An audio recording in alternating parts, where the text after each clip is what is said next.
Erev Tov, Shalom Uvracha. Alors un shiur spécial ce soir, une veille de Yemei Hanouka. On va en profiter, on a besoin de miracles.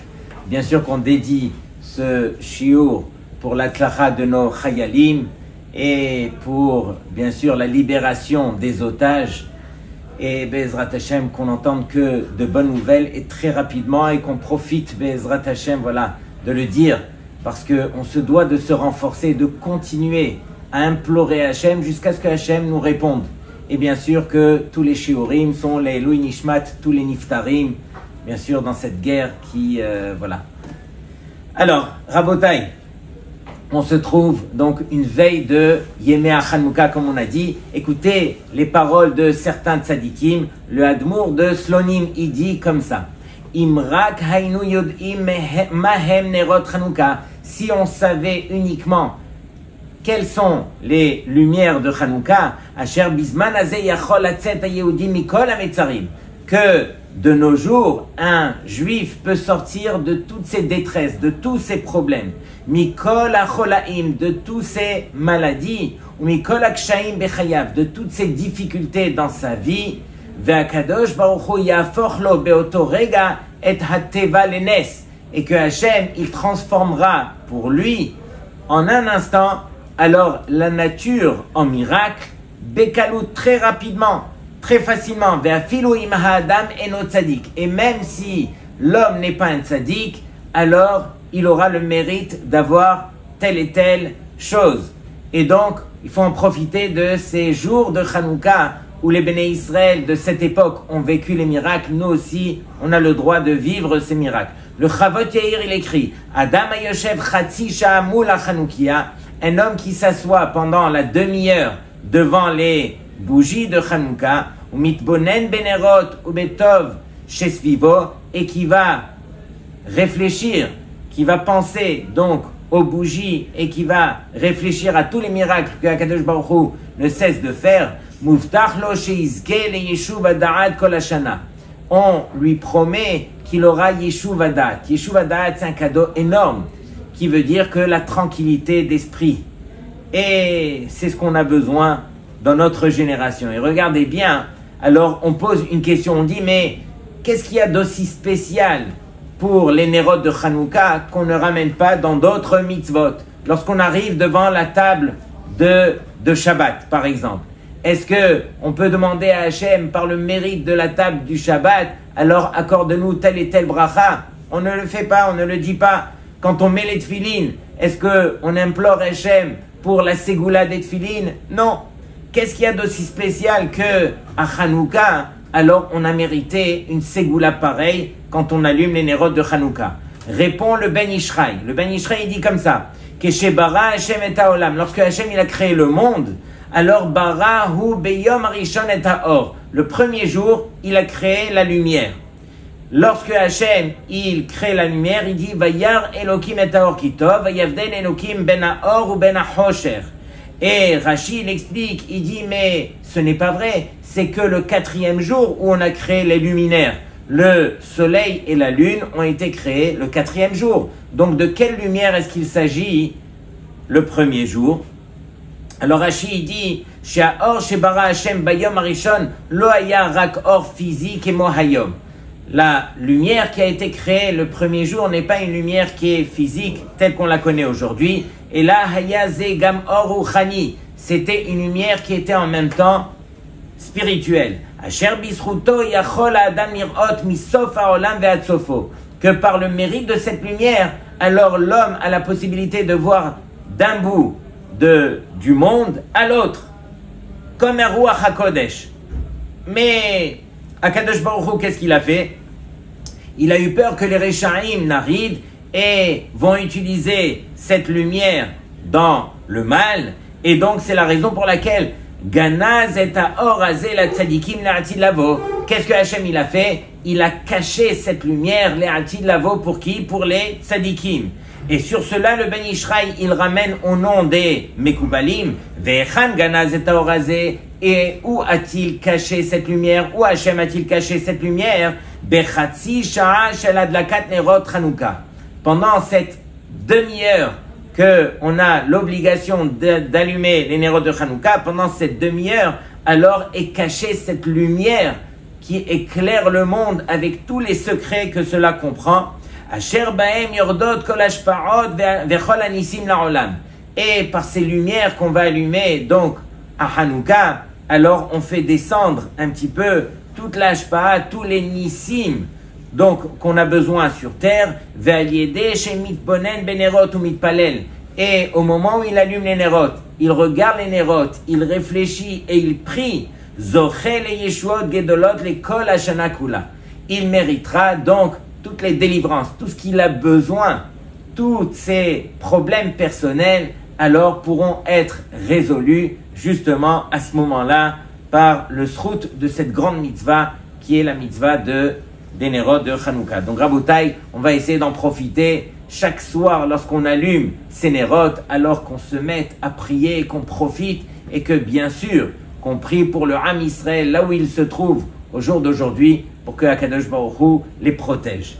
Et donc Rabotai, il y a 4 parachiotes dans notre paracha où le deuxième mot dans la paracha c'est Yaakov.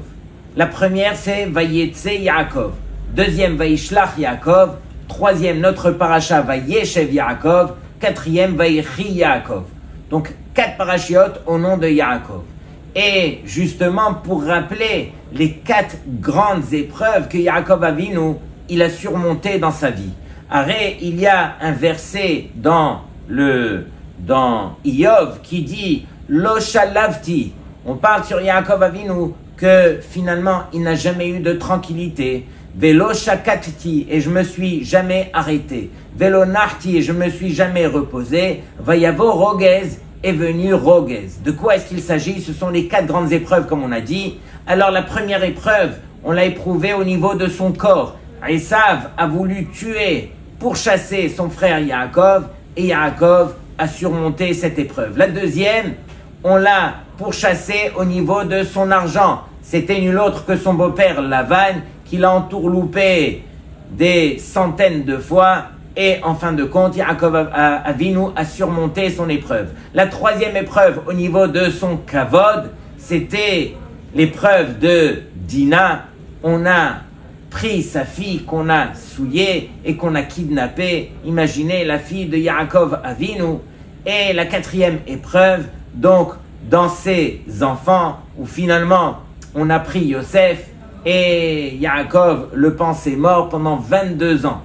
Et donc Yaakov, ces 4 grandes épreuves de sa vie, il a pu les surmonter. Et encore une fois, c'est quoi surmonter? C'est avoir la maîtrise de sa personne.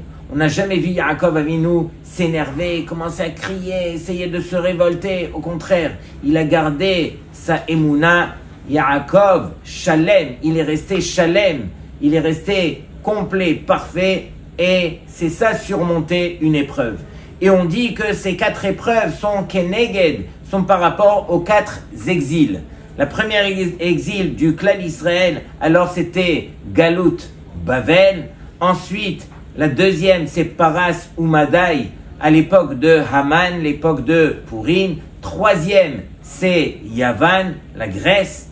Et quatrième c'est l'épreuve dans laquelle on se trouve, c'est la Galoute dans laquelle on se trouve, c'est Galut Edom. Mais il y a un rapport qui est direct entre la troisième épreuve de Yaakov Avinu, qui est celle de Dina, et la galoute de Yavan. Yavan, donc, c'est la Grèce, c'est l'époque de Hanouka, celle qu'on va fêter à partir de demain soir. Et donc, on dit que Yaakov Shama, Yaakov il a entendu, Kitime Shechem et Bito, que Shechem il a souillé sa fille Dina. Et donc, quelle était la réaction de Yaakov? On va se concerter. Il appelle ses enfants et il leur dit, il faut qu'on réfléchisse comment faire. On doit faire revenir Dina. Et bien sûr que les frères de Dina, eux, ils ont pris les choses en main. Shimon et Lévi, ils ont été, comme on le sait, ils ont été tués. Donc, les 24 000 de Shechem, ils leur ont demandé, bien sûr, de faire la Brit Mila. Et le 3e jour, ils se sont permis de tuer tout le monde. Il faut réaliser, Rabotai, que Yaakov Avinu n'était pas complètement d'accord avec cette manière de faire.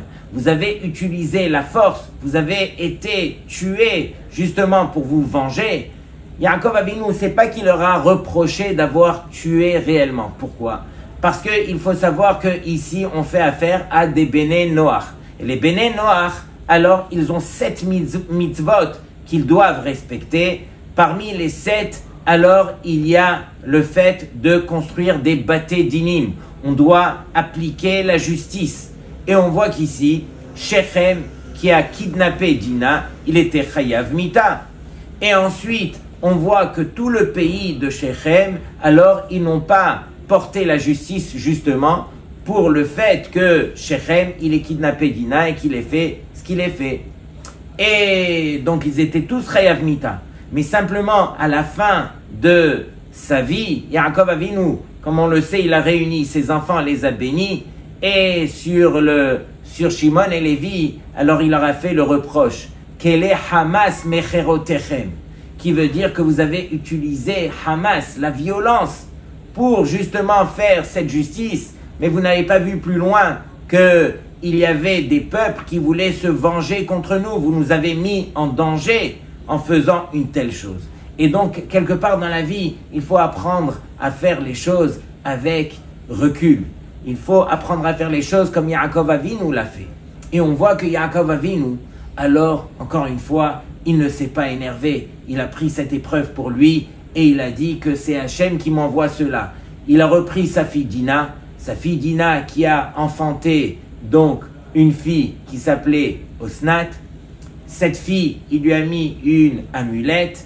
Misera Yaakov Avinu, il a écrit, il l'a mise dans les champs. Et finalement, cette fille, elle a été prise par nul autre que Potiphar. Elle a grandi dans la maison de Potiphar.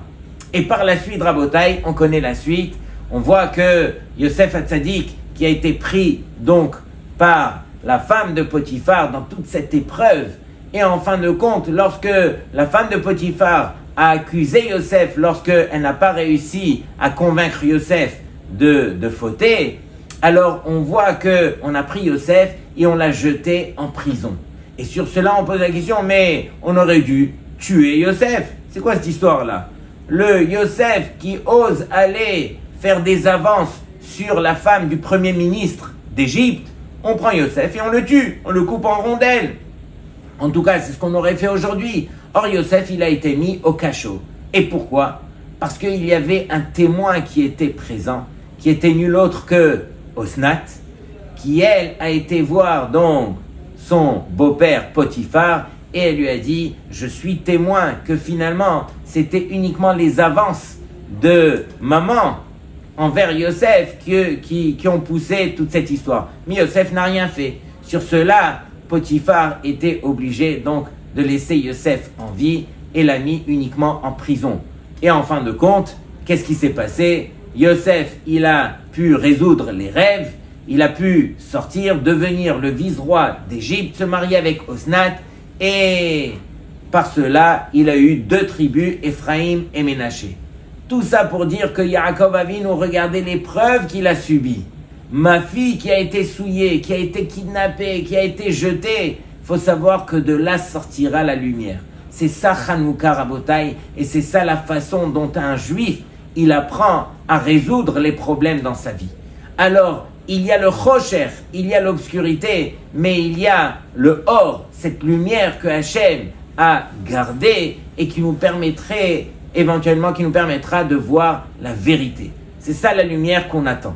Et donc, on était en train de dire que le Païtan, celui qui nous a fait le piyut de Ma'otsur Yeshurati qu'on va chanter demain soir, alors, il a dit 2 choses parmi les choses.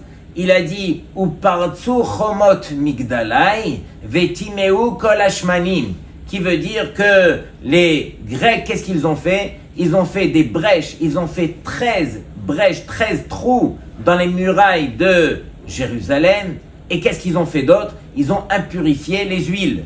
Mais on pose la question, si déjà tu décris la situation, alors parle-nous des choses qui étaient beaucoup plus graves que faire des brèches ou impurifier les huiles. Parle-nous que les Grecs, ils c'est vrai qu'ils n'ont pas voulu tuer les Juifs, mais ils ont fait la guerre.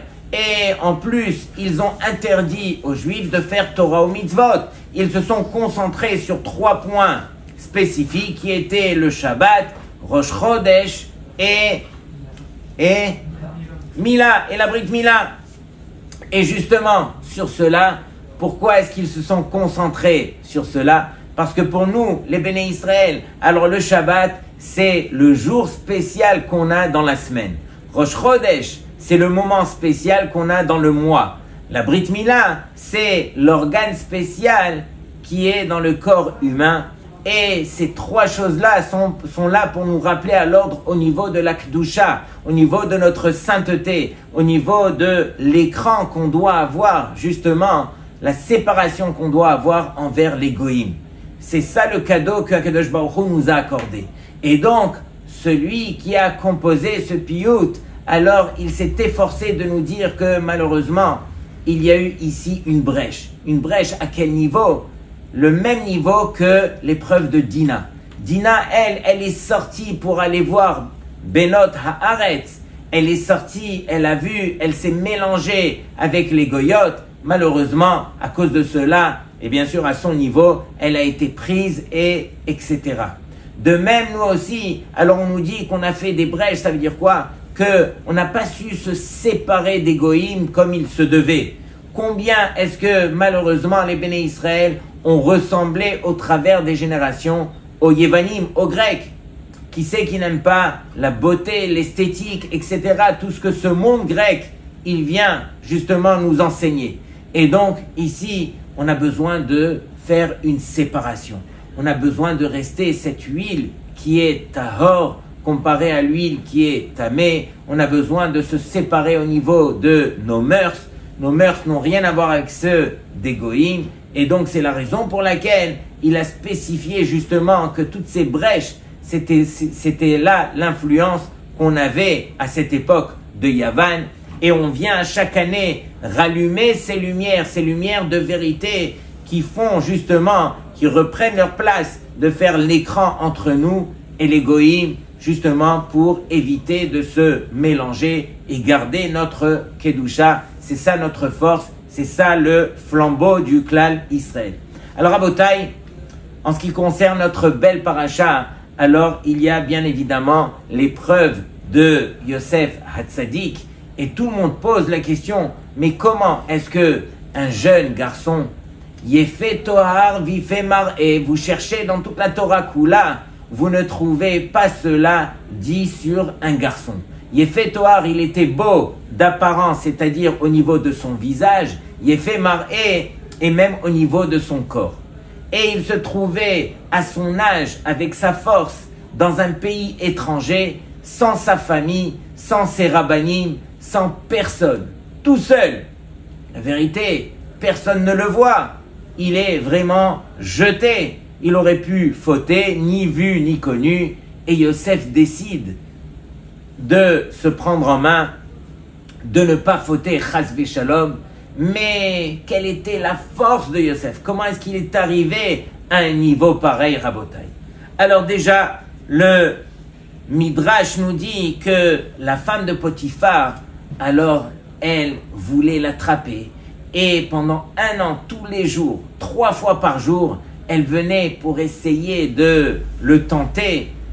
Les vêtements qu'elle portait, elle les changeait 3 fois par jour pour essayer vraiment de lui détourner le regard. Et quand elle a vu que Yosef, lui, ne bougeait pas de ses convictions, alors elle est arrivée devant lui et elle lui a dit « Regarde-moi bien, je vais te jeter en prison. » Et sur cela, Yosef lui répond « Hachem matir asurim » c'est Hachem qui délivre les prisonniers. Elle lui a dit « Je vais te crever les yeux. » Et sur cela, Yosef lui répond « Hachem pokeh achivrim » c'est Hachem qui ouvre les yeux et qui permet de voir. Elle lui a dit « Je vais te baisser » parce que Yosef, lui, il baissait sa tête et elle lui mettait des couteaux en bas de la gorge justement pour qu'il lève les yeux et qu'il la regarde, mais lui il gardait les yeux baissés et sur cela il lui dit Hachem Zokef Kefufim, etc. Tout ça pour dire que Yosef, il est resté le Yosef dans cet endroit, dans l'endroit qu'on appelle Ervat Haaretz. Ervat Haaretz, c'est la nudité parmi le monde. Donc pas besoin de rentrer dans les détails, mais on peut imaginer que c'était l'endroit le plus bas qu'il y avait sur terre au niveau Kedusha, et Yosef en est sorti de là indemne, où il a pu recevoir tous les béné Israël, et on connaît la suite de l'histoire. Sur cela, si on rentre dans le vif du sujet, la Torah nous dit comme ça, Vayhi ke'ayom hazeh, et voici ce jour qu'on appelle Vayhi, un jour de malheur, Vayavo habayta la'asot melarto, il est venu dans sa maison, dans la maison de son maître qui est Potiphar, pour faire son travail. Que veut dire il est venu faire son travail? Sur cela, il y a une machloket dans ma Sechet Sota entre Rav et Shmuel. La Gemara, elle nous dit comme ça. Rav ou Shmuel, ils se sont disputés. Chadamar, il a dit La'asot melarto mamash, il est venu pour faire son travail. Pourquoi? Parce qu'il a vu qu'il n'y avait personne dans la maison, il en a profité, je vais finir tout ce que je dois faire. Et donc Yosef, c'était celui qui faisait l'inventaire, c'était l'expert comptable de Potiphar. Et donc il est venu, il avait du travail à rattraper, je suis tout seul, je vais aller compléter mon travail. Vechadamar, et un autre, qu'est-ce qu'il dit? La'asot rachav, il est venu malheureusement pour fauter avec la femme de Potiphar. Il savait qu'était arrivé le moment ultime où là on serait tout seul.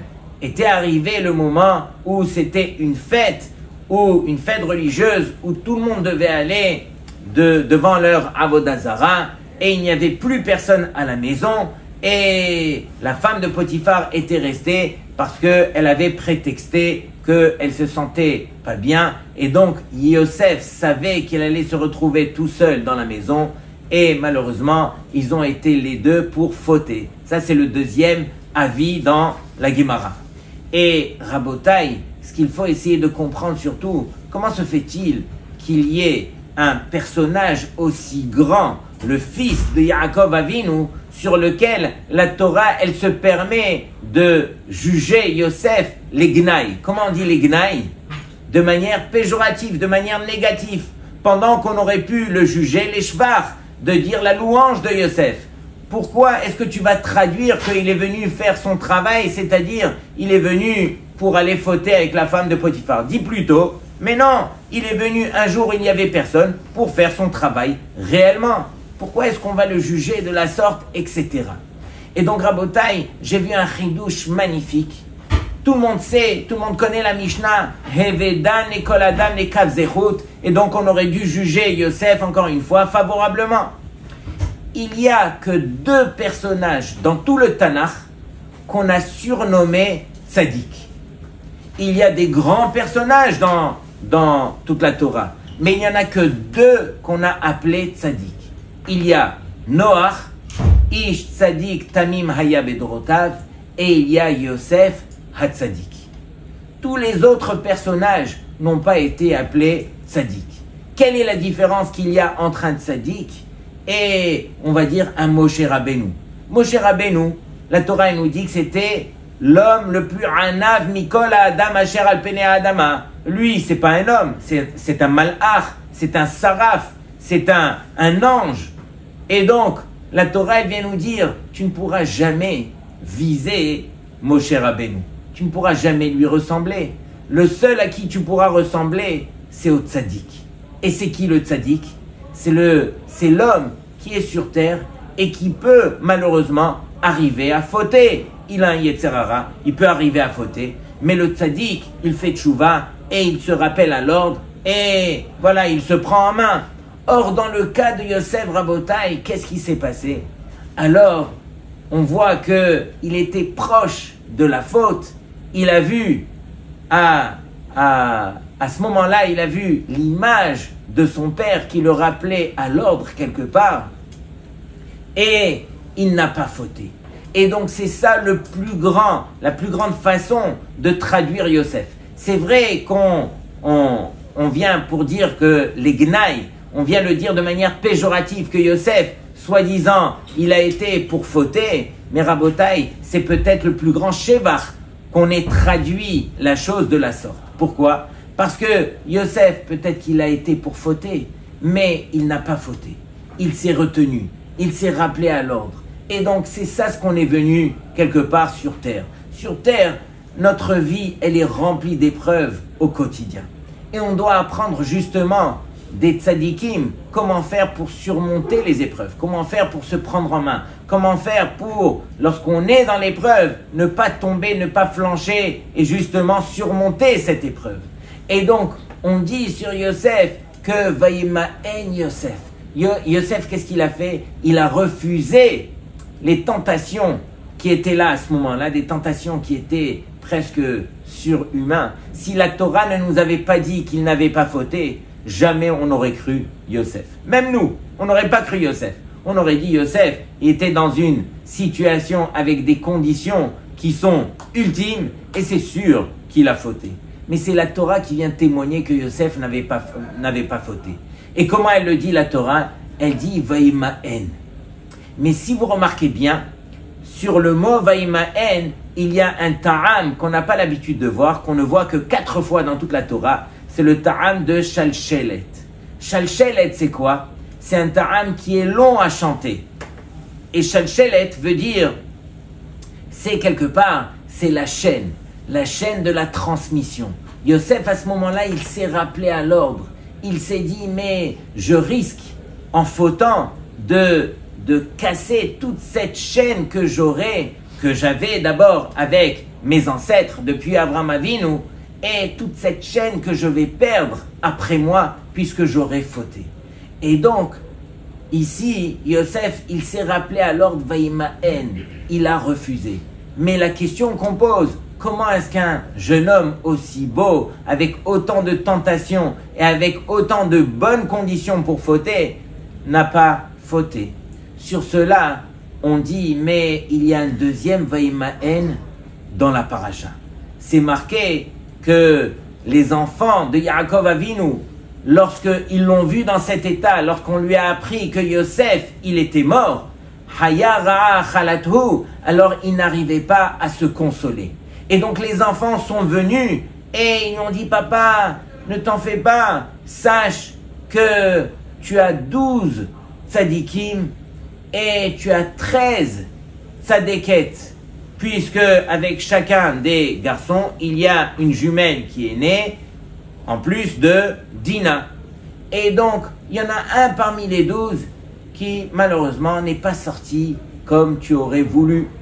Et sur cela, alors ils sont venus pour consoler Yaakov Avinu, et la Torah nous dit, Vaïmaen leitnachem. Yaakov, il a refusé de se laisser consoler par les paroles de ses enfants. Et pourquoi? Parce que, comme on a dit, les enfants, ils lui ont dit, mais papa, sauf cet enfant que tu avais, alors c'était pas vraiment le grand tzaddik. Peut-être qu'il avait des choses à se reprocher. C'est la raison pour laquelle il a été tué par une bête sauvage. Et sur cela, alors Yaakov Avinu, il leur dit, je refuse vos propos, puisque moi je sais combien ce Yosef, même s'il se cachait lorsqu'il s'arrangeait les cheveux, les vêtements, etc., il se faisait beau, alors derrière cela, c'était un tzaddik parfait.